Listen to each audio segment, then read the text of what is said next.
My mom's cooking is way better than yours. While some leaned back on the dining chairs and others sat up straight, the four of us gathered around a table full of delicious dishes. Normally, we wouldn't have such a fancy meal, but today we were eating with my in-laws. Keith, smirking even while eating, looked at me and said, "But I made that dish. Your usual bad cook." I responded to Keith's comment and then glanced at my parents-in-law to see their reactions. "What did you say?" My parents-in-law looked confused. The atmosphere grew tense. For a moment, it felt like time stopped, and everyone just sat there, unable to move or speak with their forks in their hands. I thought it was time to stop hiding my feelings. I didn't want to keep up my relationships with Keith and his parents while secretly feeling so unhappy. I was ready to fight back. I had planned my revenge on Keith for a long time, and today was the day. That's why I left our daughter, Naomi, with my parents. I didn't want her to see this ugly side of things or get upset by the conversation. I was determined to reach my goal and felt secretly pleased about it. My name is Rachel Davis. I'm 34 years old and my daughter, Naomi, just started elementary school. I'm a typical housewife, living a comfortable life. Even though I call myself typical, I married into a wealthy family so I can enjoy some luxury. However, I wasn't overly greedy. All I wanted was to be happy with my husband, Keith. Most people would think we have a happy life, but there was one thing that troubled me. Keith, who is 39 this year, had been coming home late more often recently. He's always had late nights since we got married because he works at a big company and has a lot of responsibilities. I figured his job kept him busy, so I didn't complain. Plus, on his days off, Keith would spend time with Naomi and sometimes take us on family trips. Keith had never complained since we got married. Even though he often felt stress from work, he always tried his best. I thought it wouldn't be fair to suspect him of something like infidelity. In many families, stress and complaints can lead to arguments, but that wasn't the case for us. Keith didn't have bad habits like drinking too much or being mean. He was quite respectable. Sometimes I admired him, thinking that people from good families tend to have good manners. However, something changed this year. Sometimes he would respond to me in a distant way, even when I talked about ordinary things. Recently, he started spending more time on his smartphone, and our conversations became less frequent. I thought it might be due to work, so I didn't question him about it. One weekday evening, our daughter Naomi came home from elementary school and said, "Daddy was with someone I don't know." Upon hearing Naomi's statement, I stopped slicing vegetables in the kitchen. "What do you mean?" I hadn't planned on asking Naomi about such things, but with Keith's recent strange behavior, doubts had started creeping in. I was curious, so I gently probed for more information from Naomi. "What did this person look like? Was it a woman?" "I don't know," Naomi replied. "Okay, how old did she seem to be?" "Probably around your age, Mom." "All right, thanks." With that limited information, I couldn't be sure if Keith was cheating. Given his high position, it could have been work-related. But something felt off. Troubled by this uneasy feeling, I decided to go somewhere specific the next day. "I'm sorry for bringing this up suddenly," I apologized. "No, it's okay. I understand the situation with your husband now. What exactly would you like me to look into?" Timothy asked. Lost in my thoughts while sitting on the couch, I watched as Timothy spread out some documents on the glass table in front of me. "We have a plan where we can take photos for evidence or have our staff interact closely with your husband to gather information, and then," Timothy explained the details carefully. "I think I'd like to go with this option," I said, pointing to the plan outlined in the documents, nodding in agreement. "I'm currently in the city, having visited a detective agency located in a back alley not far from downtown. Across from me sits Timothy Rogers, dressed in a black suit, the detective assigned to my case. Since yesterday, I've been plagued by a persistent suspicion that Keith might be cheating on me. Reluctantly, I turned to a professional detective. Ghosting my husband, with whom I shared my life for several years, wasn't something I could easily discuss with anyone else. Yet the need to uncover the truth outweighed my reservations, and I recounted the events leading up to our meeting. "So, what kind of work does your husband usually do?" Timothy inquired. "He's in a managerial role in sales at a major corporation. Like a department head or something?" "Yes, something along those lines. But right now, I prefer not to disclose the company's name. Is that all right? I wanted to keep things low-key and avoid involving people who weren't directly connected to what was happening between Keith and me." I understand. Depending on how things progress, we may need that information, but for now, Timothy paused to clarify. Just to confirm, does your husband typically work at the company's main office or at a sales branch? I believe it's the sales branch, I replied, trying to recall. Got it. If he's based at the company, knowing the name would help. I can tell you, but only if you promise not to share it with anyone. Timothy looked a bit nervous as he handed me a pen, and I quickly wrote down the name on the notepad he had placed on the table. This company is pretty big, or rather well known. Yes, exactly. That's why I didn't want to mention it. Can you please keep it confidential? Absolutely. We don't want to cause any trouble for the company. This is strictly about your personal situation. Timothy nodded solemnly, took a deep breath, and continued our discussion.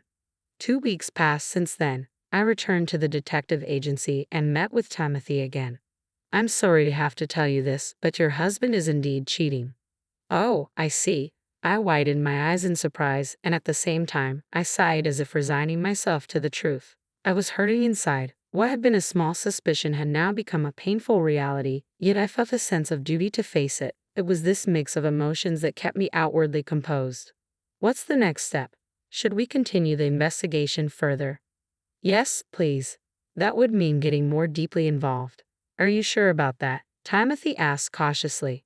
Yes, I replied firmly. Even though my heart felt heavy, I was determined to uncover the truth, so I nodded slowly. So the affair is confirmed now? I asked, needing confirmation. Yes, unfortunately.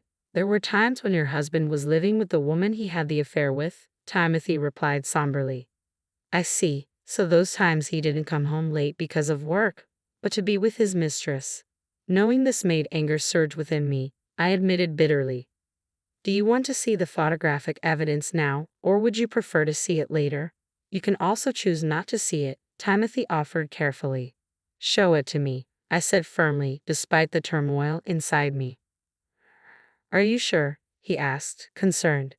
Yes, please show it to me, I replied with a trembling voice. Timothy retrieved a photo from a brown envelope and handed it to me. As I looked at it, I saw Keith entering his mistress's house. Naomi hadn't been mistaken. The woman appeared to be around my age, but slightly younger and attractive. Keith seemed happier with her than with me.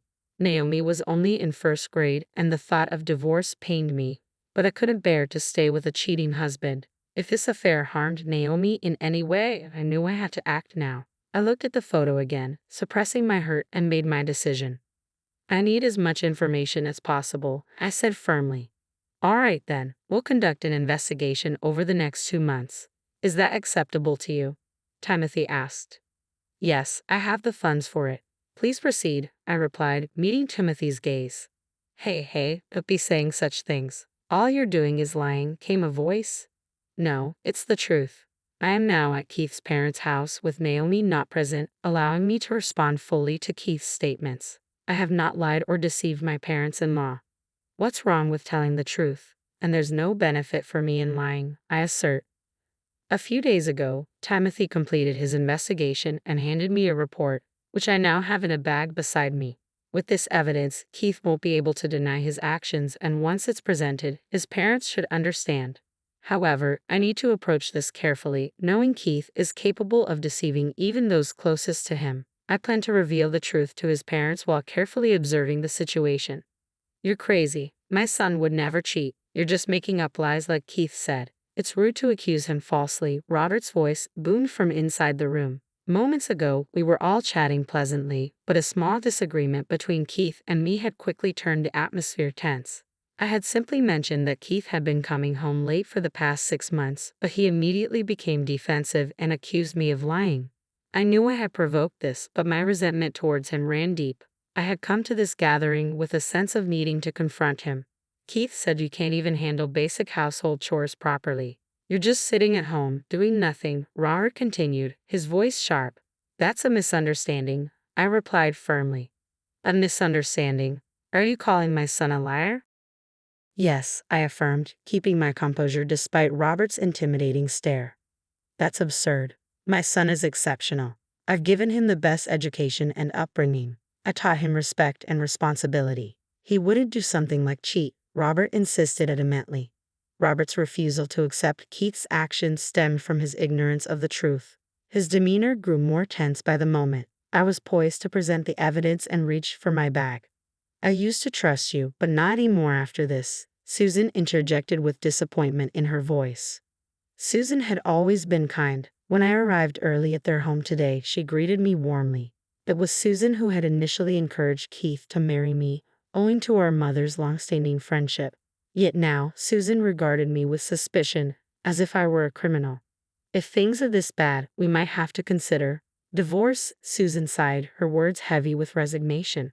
I hadn't wanted divorce to be mentioned. "Our family runs a prominent company. If people find out that someone like you is married to my son, especially since Keith is set to become CEO in about 10 years, it will reflect poorly on us," Susan continued, her tone direct but her expression apologetic. "Plus, she can't even cook properly and is cheating." "That's not true. I cook just fine," I defended myself. "Really? Your cooking tastes awful," Susan retorted. In that room, where tension hung thick, Keith casually picked up his fork, took a piece of grilled fish from the table, and started eating. His arrogant demeanor grated on my nerves.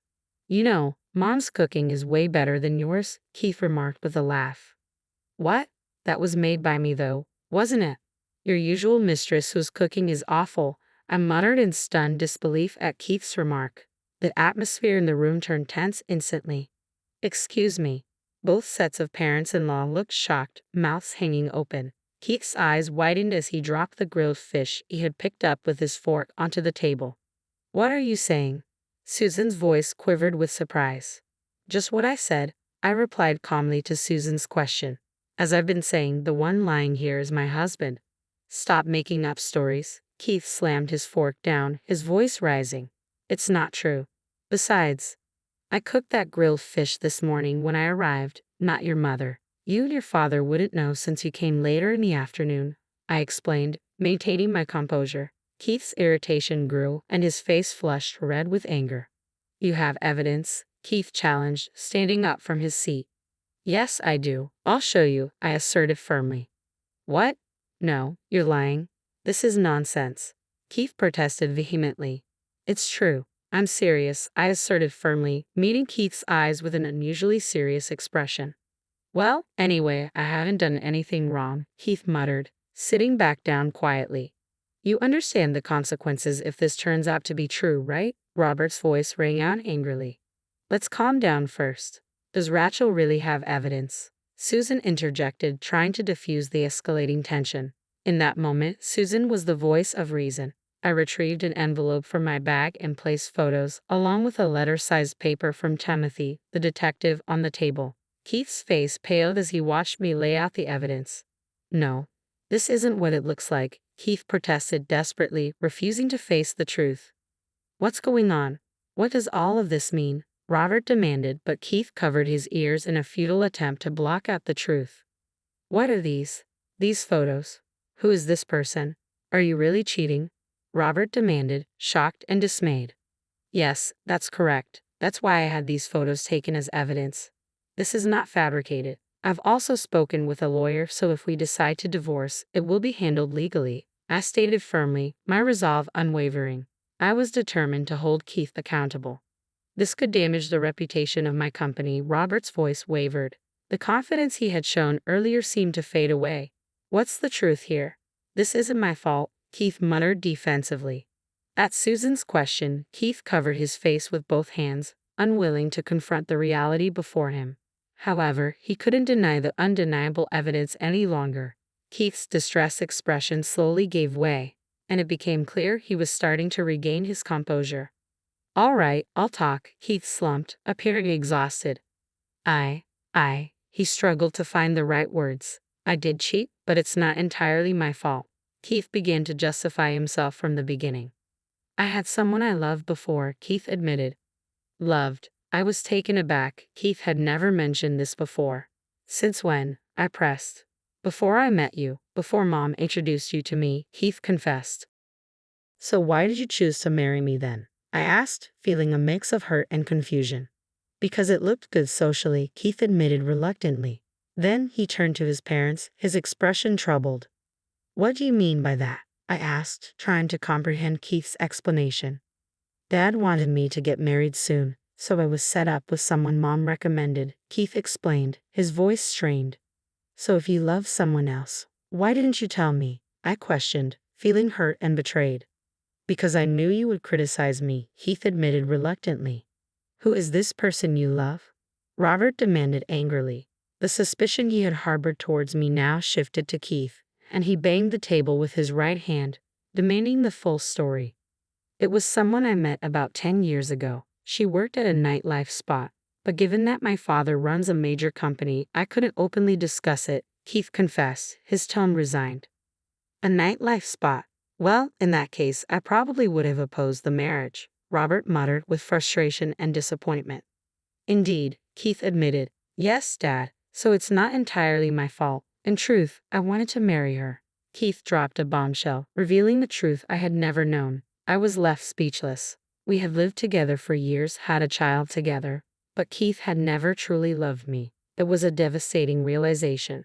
She said it would be okay if we got married this year, so I saw it as my chance, Keith continued, explaining himself. Chance? Chance for what? What are you talking about? Susan, who had been listening intently, interjected with confusion. It was my last opportunity to marry her, and I thought if I spoke poorly of Rachel, Dad and Mom would agree to our divorce, Keith confessed bitterly. I'm tired of all of it, the societal pressures and expectations. I just want a simple life. I'd rather spend my life with that woman than with our family. Keith spoke with a raw honesty I had never heard from him before. Despite my hurt, I felt a twinge of sympathy, realizing the stress he had been under all these years. But it also became clear that our relationship had only been a facade, lacking any genuine love. So, what are you going to do about our marriage? I asked, my voice trembling. I'm going to get a divorce, Keith replied, his decision final. Do you have any idea how much money I've spent on you? Robert's anger escalated, his frustration palpable. Hey, please stop, I interjected, trying to ease the tension. What, you're siding with him now? Robert snapped back, his anger directed towards me. It's not about taking sides. We've never heard his true feelings before. He's always followed our advice and done what was expected, even since his college days, I explained, hoping to bring some perspective. And what about my business? I won't accept it unless he marries someone suitable, Robert continued, his fury unabated. I'm sorry, Keith's voice trembled with pain. Just saying sorry won't fix this, Robert retorted harshly. But isn't it enough that he's finally being honest with us? Susan interjected gently, her voice soothing the heated atmosphere. I'm filing for divorce, so what about taking over my company? What's your decision? Robert demanded, his expression stern and unwavering. I can't take it over anymore, Keith replied quietly, his resolve clear despite the turmoil. I see. So are you prepared to take full responsibility? Robert asked, seeking a final confirmation. It might be tough, but I'll manage, Keith replied with a hint of uncertainty. Then do as you please. I won't interfere. From today, you're no longer part of this family. Remember that, Robert declared firmly, his disappointment evident as he left the dining table and exited the room. I'm truly sorry, Keith turned to me with regret in his eyes, pleading for forgiveness. But despite his apology, I couldn't forgive him for the turmoil he had caused in my life. I was resolute about getting a divorce and securing child support to move forward. I contacted the attorney I had spoken with earlier that day, and the process of divorcing Keith began the following day. A few months have passed since then, and I feel like my life has improved, even though it's not as comfortable as before. Despite the challenges, I'm in a better place now. Mom, I'm off to school, Naomi called out. Take care, honey, I replied.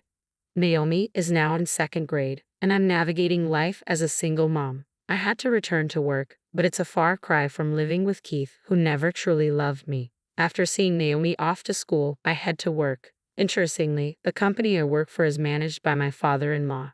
We've reconciled, and they've been incredibly supportive, helping me in various ways at work. It turned out that much of what Keith had claimed was untrue, and his parents have apologized for his behavior.